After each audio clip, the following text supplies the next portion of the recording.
I was very pleased with myself as I pulled into the driveway and pressed the garage door opener. Addie's car was already in the garage, which was nothing new since she was always home before me. She was cooking dinner, and I was trying to decide if I should surprise her before dinner, during dinner, or maybe after dinner, when we sat on the patio and chatted about our day.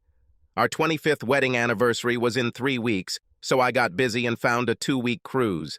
We both had a lot of vacation time left, and I couldn't think of a better way to burn off some of it than by spending 2 weeks on a romantic cruise. The timing couldn't have been better, as the last of our 3 children had just gotten married, and Addie and I were alone for the first time in 21 years. It's time to spice up our relationship, bring back the spark, or, to put it a little more crudely, have some hot monkey sex. It's not that there's anything missing in our sex life. We still manage to have it on average twice a week. But with kids around, it wasn't the spontaneous sex we had before we became parents. Feedings, and then school activities as the children got older, and then as they got even older, extracurricular activities. There were times when it was difficult, if not almost impossible, for us to find time for each other, but now those times are over. Barry was married and living in California, Marcia had graduated from State University and was working in Atlanta, and Ralph had just married his high school sweetheart, and they were moving to Ohio for a new position that Ralph had been promoted to. Yes, indeed, there is no better time for a romantic cruise. Addie was setting the table when I entered the room. I walked up to her, hugged and kissed her, and then went to take off my work clothes and put on shorts and a t-shirt. Over dinner, Addie told me that she had spoken with Ralph and that he and his fiancée had arrived safely in Akron and were unloading their luggage at their new apartment. Addie said that Susan, Ralph's wife, told her all about the apartment and the area. It looks like they'll be happy there. She put down her fork, took a deep breath, and then asked, "You know that I love you, don't you?" When I smiled at her and said, "Of course I know," alarm bells started ringing in my head. That line, "You know I love you, don't you?" ranks right up there with, "Does this dress make me look fat?" and "Honey, is my butt getting bigger?" And I said to myself, "Oh God, what did she do now? Did you hit something with your car? Made a mistake in the checkbook? And now we have an overdraft?" It was a phrase husbands didn't want to hear. She looked away for a second or so, and then turned to me and said, "Sally wants me to go with her tomorrow evening. Something like a bachelorette party or a party." She bit her lip and then said, "No, Rob, on a date." "Date? What kind of date is this?" "Her boyfriend's cousin is in town visiting and she wants me to go on a date with them." "Sally wants you to go on a date with a guy? Is she crazy or just stupid?" I told her I would do it. "Did you tell her that you would be dating another man? Have you forgotten that you are a married woman, Adelaide?" "No, I haven't forgotten, Rob. I need you to listen to me on this.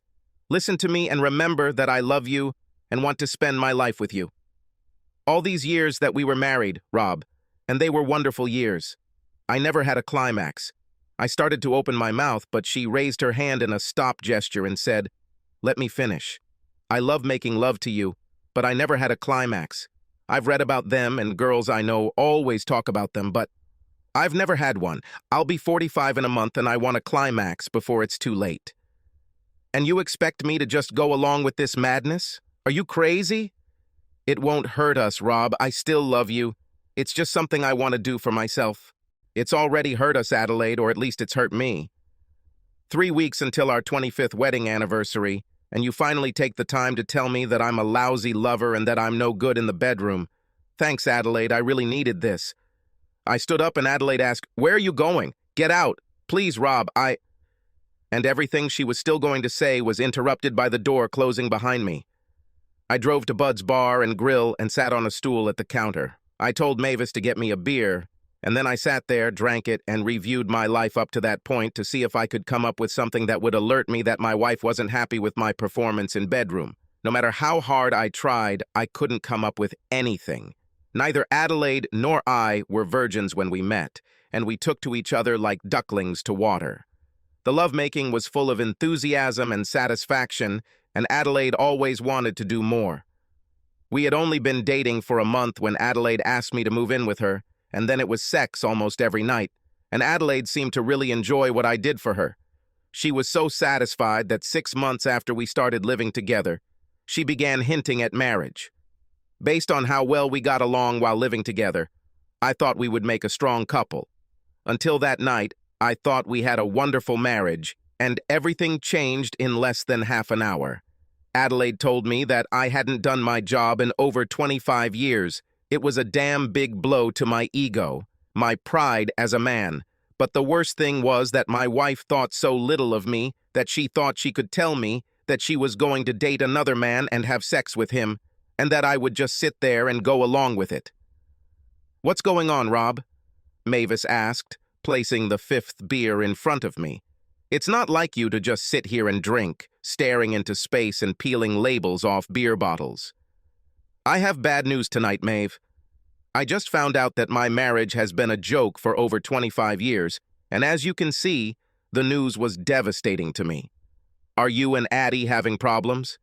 "You could say that, Maeve." I drank the beer in front of me in one gulp, put the bottle on the counter, and then said, "I better get out of here while I can still drive." I didn't go home. I drove to Stevens Point and looked at the lake until I started nodding off, and then I drove home. When I got there, the house was dark. I went to the linen closet in the hallway, grabbed a pillow and blanket, and then lay down on the sofa. This morning, I woke up with a bad taste in my mouth and didn't brush my teeth because I didn't want to make noise to wake Adelaide. I really didn't want to face her that morning. I left the house, had breakfast at the IHOP down the street from where I work, and then went to work. It wasn't a good day. I spent most of that time thinking about what I would say to Adelaide when I got home that evening. It didn't promise to be pretty. Adelaide's car wasn't in the garage when I got home, which was strange because she always got home before me. When I walked into the kitchen, the first thing I saw was the flashing red light on the answering machine. When I approached him, I saw a note on the kitchen table. It said, "Meatloaf in the microwave. Give him 3 minutes. Do not wait for me. Love you, Addie." I pressed a button on the answering machine, and a mechanical voice said, "You have 1 new message and 1 old message. First new message, Thursday, 5 to 17 p.m. And my sister's voice came to remind me that we were supposed to get together to discuss what we were going to get our mom for her birthday, and the voice said, "End of messages." I pressed the button again, and the voice said, "You have 1 old message, Thursday, 5 on a.1 p.m. "Hey, girlfriend," Sally said, "plans change. We'll meet at Tomasino's bar at 6 instead of the restaurant. Kevin looks forward to meeting you. See you." I stood staring at the car for what seemed like an eternity, but it must have only been 20 or 30 seconds, and then I walked over to the microwave, took out what Adelaide had made for me for dinner, and then threw it at the wall. It took me a little over 3.5 hours to pack everything I wanted and load it into my pickup truck, and I left the house at 10:35. I spent the night at the motel, had breakfast at Denny's, and at 8, I called my boss and told him I'd be back late. By 10 o'clock, I had cleared out all the bank accounts, cashed in 5 certificates of deposit, and canceled all but 2 of our credit cards, which I had in my name only. At 10:15, the power of attorney was sent by registered mail from the lawyer to Adelaide, along with a note saying that she should sell the house and take the money, since the amount would be equal to what I took. Adelaide's finances would be tight until she could sell the house. But fuck her. That's how I perceived it. Next stop was canceling my cell phone contract, and then I went to Walmart and bought a cell phone within 500 minutes. At 11:30, I was sitting in my boss's office. After he told me that Adelaide had already called 5 times trying to reach me, I told him I was leaving and told him why. He told me he understood, and then told me that his brother needed someone with my abilities and asked me if I wanted to move out of state. 3 hours later, I was on my way to Denver and working for Sam's brother Dave. At 6 in the evening, I stopped at the rest area, called my parents, sister, and children, and told them all that I had left and why. My sister never really liked Adelaide, and I never knew why, but it just felt easier to give her my number, along with instructions, not to give it to anyone for any reason. I didn't give it to my children because I knew they would give it to their mother, and I didn't give it to my parents for the same reason. They always loved Adelaide very much. I told them all that I would call them once a week. I told my kids straight up that I wouldn't tell them where I was or give them my phone number because I didn't trust them to keep it away from their mother, and they weren't very happy with me. I stopped by the Mississippi River long enough to take off my wedding ring and throw it as far into the moving current as I could, then got back in my truck and headed down I-70 toward Denver. When I got to Denver, I drove to my new job and checked in, then went looking for a place to live. I found an apartment close to work and settled there. Every Friday night I called my kids, parents, and sister to see how things were going.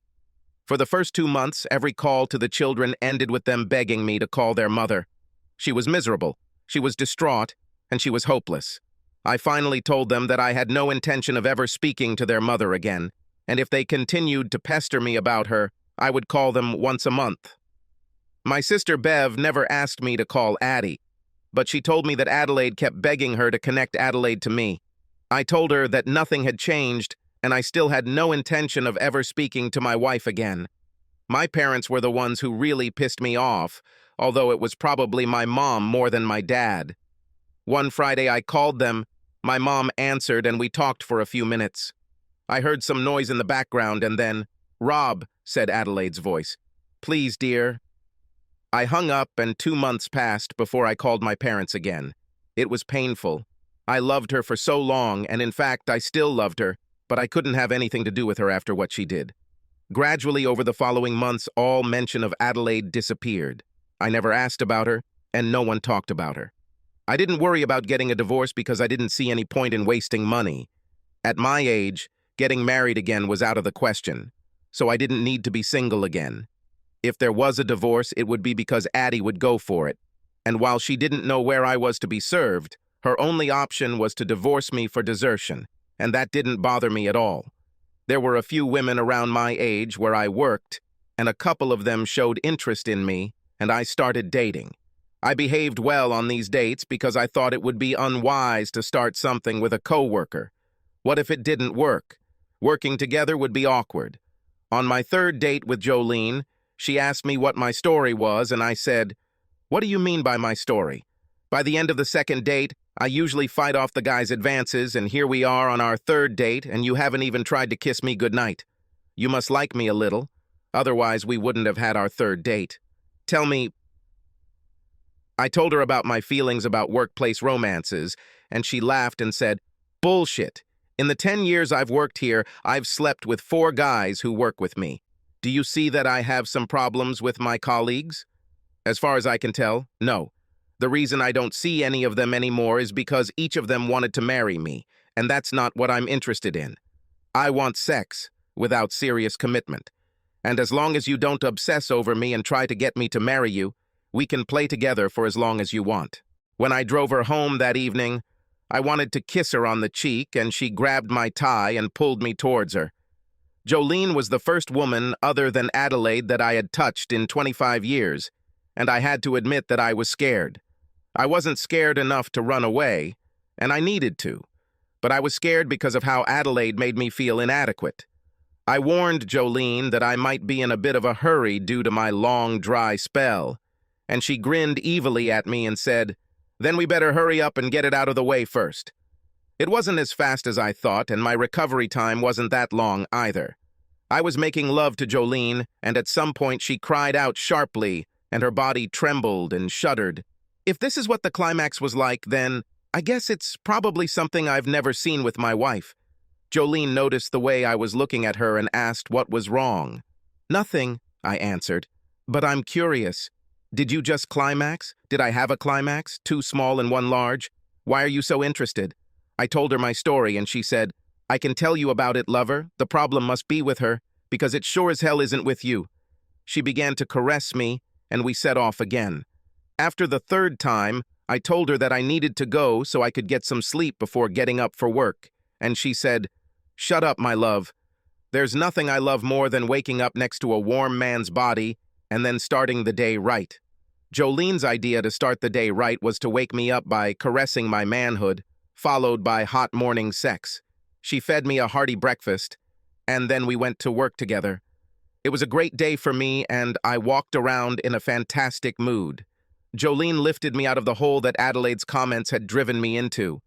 Her words, plus the image of her actually climaxing, did wonders for me.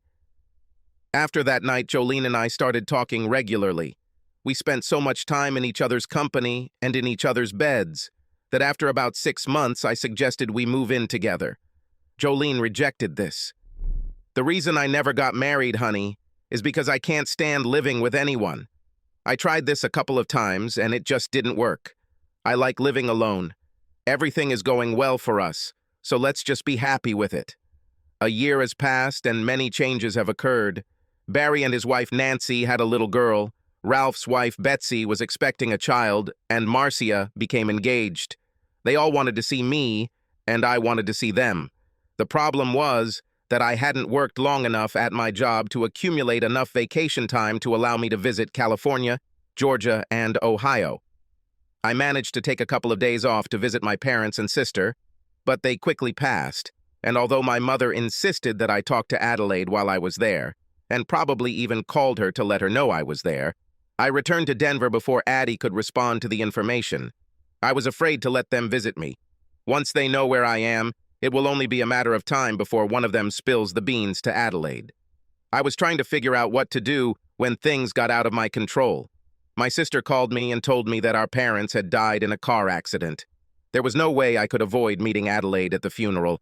She was very close to my mom and dad and will no doubt be at the funeral home and most likely at the wake to be held later at Bev's house.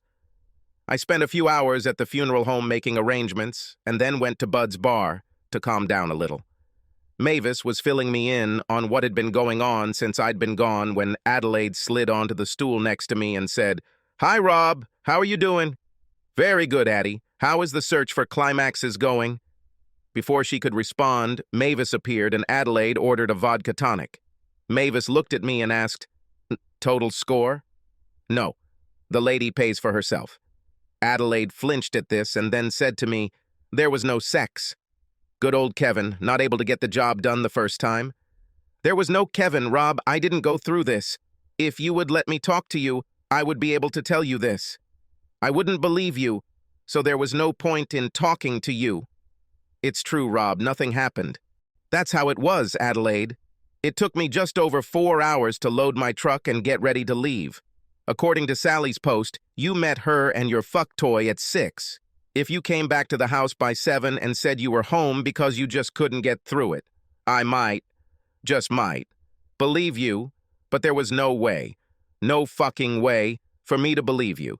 If you were gone for 3 or more hours, and you were already gone for more than 4 when I left. Even if I believed you, it wouldn't change anything. Our relationship had already died the night you told me what you were going to do. You didn't even have to have sex with Kevin to end our marriage, because by the time you met him, our marriage was over. You ruined our marriage when you told me what you really thought about me." "What are you talking about, Rob?" "You know exactly what I'm talking about, Adelaide." "No, I don't know. You showed me how little you thought about me when you told me what you were going to do, and then expected me to just sit quietly. It told me what your real opinion of me was, a spineless weakling that you could bully and force me to accept. There was no way in hell we could have had any meaningful relationship after that. No, Adelaide, talking to you wouldn't change anything." "Oh my God, Rob, I never thought about anything like that. I thought I could convince you to let me do something for myself. I thought we loved each other enough that I could show you that if you let me do this, it wouldn't hurt us at all. I didn't mean long-term or anything like that. Just one time to see what it was like, but you got up and ran out before I could state my case." "Be serious, Adelaide. My reaction to what you told me told you everything you needed to know about how I felt about the idea, but you went anyway. What if Kevin hadn't brought you to climax? Who would you try next? How many more times would you like to try to get that climax?" "It wouldn't be like that, Rob. I swear it wouldn't be like that. You say it now, Adelaide, but it's after the fact, and I don't believe it. If you were willing to risk your marriage to try on Kevin, and given the slightest chance I would go along with it and he wouldn't, you'd think that if I let you get away with it once, I would probably let you try again. And even if I had given up on the second try, you would have done what you did with Kevin and just left again. If only there was one more meatloaf in the oven, and don't wait for me. What can I do to convince you that you are wrong about this? How can I convince you that nothing happened between me and Kevin? You can't, Adelaide.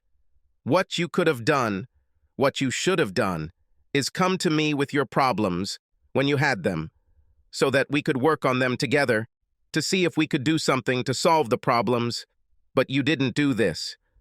You ambushed me. Let me ask you this question, Adelaide. Have any of the men you've been in bed with since I left brought you to climax? It's disgusting to say such things. I haven't slept with anyone since the last time I was with you. Knowing how much you liked sex, oh yes, I believe it. Damn it, Rob, it's true. I came home and found you gone, and it killed me. I fell to pieces and was hopeless for several months. When I finally pulled myself together, I knew without a doubt that if you came back and found that I was in bed with another man, there would be no chance of me ever getting you back. I swear to God I didn't have anyone. I love you, Rob. I need you. I need to be with you. It's just too bad you didn't feel that way and think that way the day you left the house to meet Kevin. I slid off the stool and walked out of the tavern. Of course, it didn't end there. All 3 children flew in for the funeral, and my sister's house became the place where the family gathered. I saw my granddaughter for the first time and met Marcia's fiancé. The conversations were of a general nature, and carefully avoided conversations between Addie and me. Adelaide was at the funeral home every time I went there, but as soon as she walked toward me, I moved in the other direction. It wasn't easy to avoid her. For more than 25 years, we have been a part of each other's lives. I loved her selflessly and did not deceive myself. I still loved her. Seeing her and knowing that everything was over between us tore my soul. After the funeral, Bev had a wake, and of course Addie came to it. It was harder to avoid Addie there than at the funeral home and cemetery because every time she came near me, one of our children was with her. If I had been smart, I would have left the wake, went to the bar, and sat there until it was over. But, unfortunately, with the departure of my parents, I became the head of the family and was obliged to stay until the end. As the last of the sympathizers left the wake, Barry, Ralph, and Marcia cornered me, and Barry said, "We need to talk, Dad." "Okay, go ahead." "Not here. We need a place that is a little more private." "For what?" "There is no one here except family, or those who are going to become family. The rest of the family doesn't need to hear this." Bev, who was standing behind me, told us we could use her sewing room, so the 4 of us went in and closed the door. "Okay," I said, "let's do it. You need to stop this crap with your mom. You are still married to each other, and she needs you. You need to go home with her."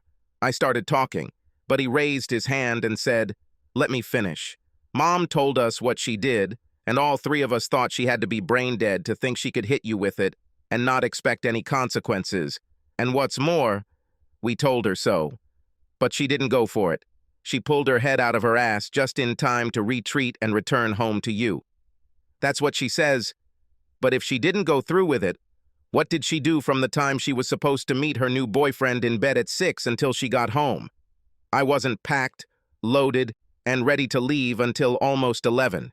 It's been over 4 hours since I was still in the house, and she wasn't home when I finally left.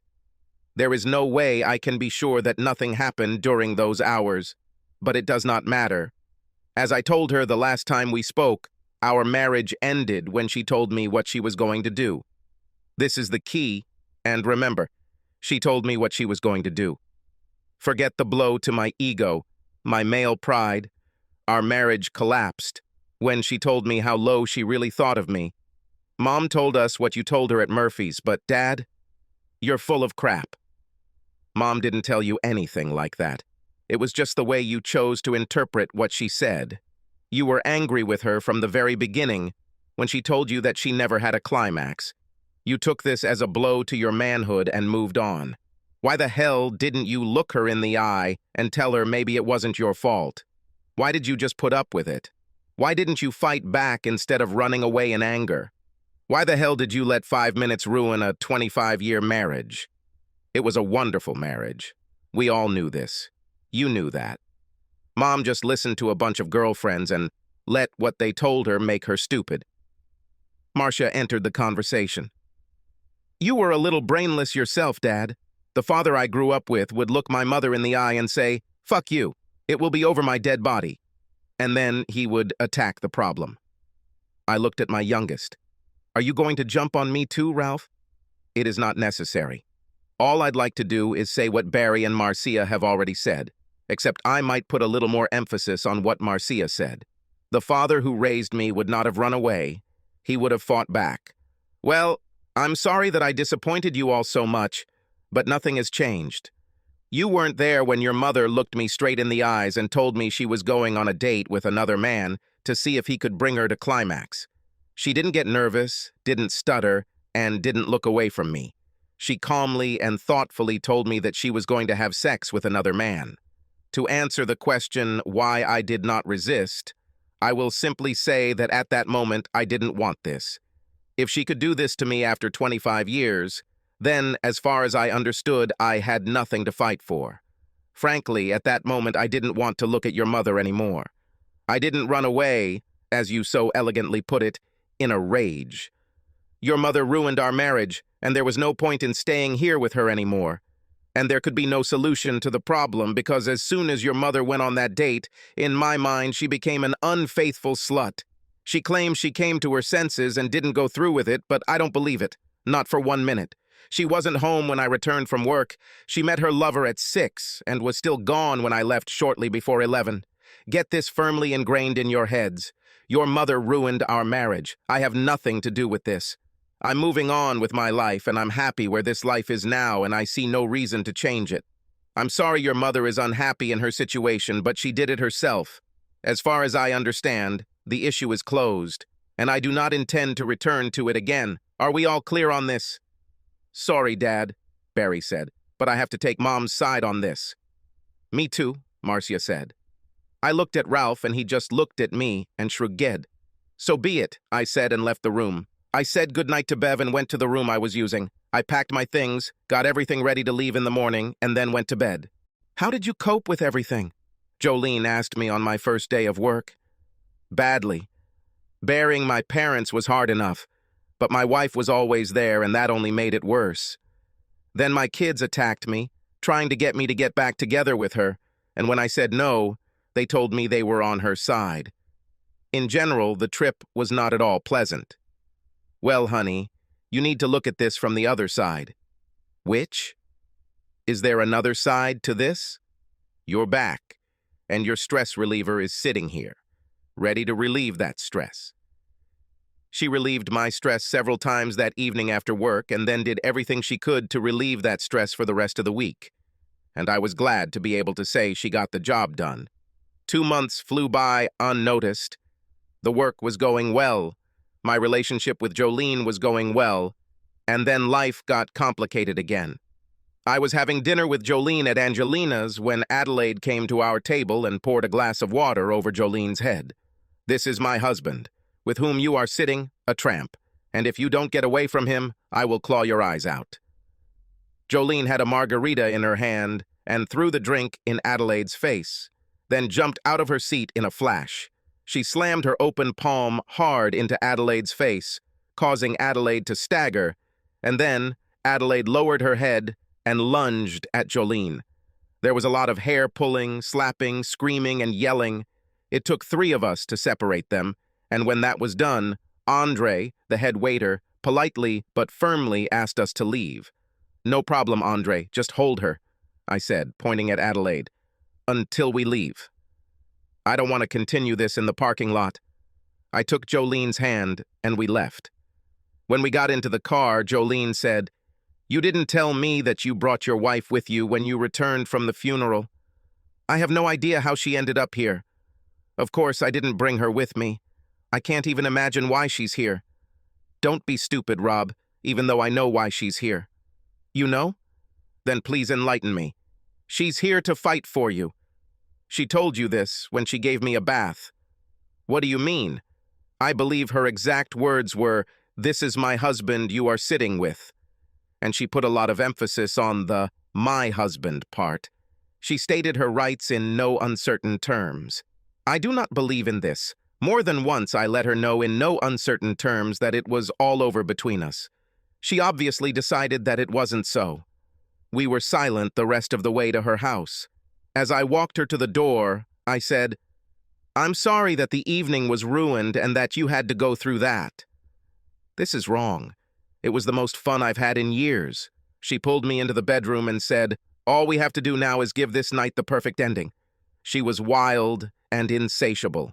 Throwing water on her and starting a fight must have ignited something in her, and she continued to pester me until I could no longer answer her call.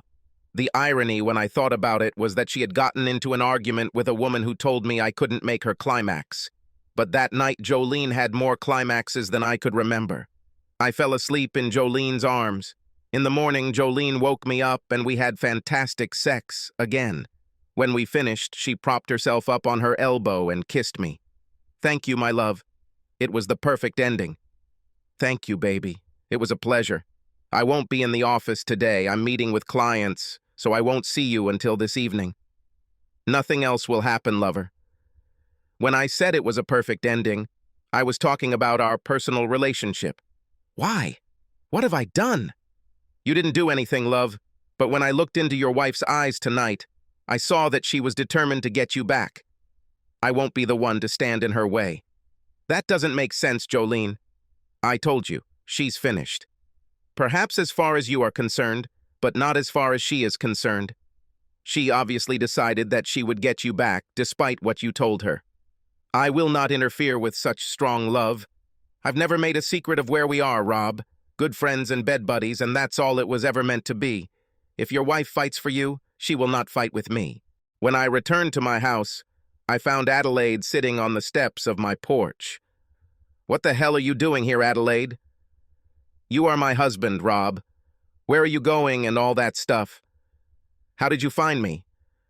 "While you were at Bev's, Marcia snuck into your room while you were showering and took the information from your driver's license. And by the way, you should really call your kids. They need to hear from you from time to time. They made their choice at the funeral and they can live with it, but why did you bother coming here?" "I told you exactly how I feel about what happened.